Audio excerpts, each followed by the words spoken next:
programang ito ay rated SPG. Striktong patnubay at gabay ng magulang ang kailangan. Maaaring may masiselang tema, lengguwahe, karahasan, sexual, horror o droga na hindi angkop sa mga bata.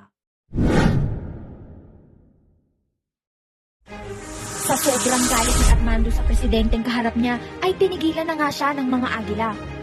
At itinanong nga ito kung ano nga ba ang atraso nito sa kanila. Kaya naman, sinabi ni Armando na itong si presidente ang nagpahirap sa kanila.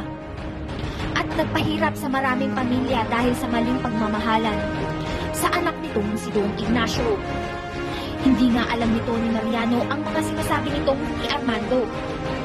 Kaya umamin na nga siyang hindi siya ang tunay na presidente. Hindi nga ito pinaniwalaan nila Armando, ngunit pinatunayan naman ito ni James na isa ngang teke ang harap nilang presidente. Kaya naman nang marinig ito ni Cardo, agad siyang nagplano na para paharapin sa kamera ang peking presidente para malinis ang kanilang mga pangalan. Pakatutukan po natin ang mga matitinding labanan. Lahat ng yan ay abangan natin sa susunod na episode. Maraming salamat sa iyong panonood.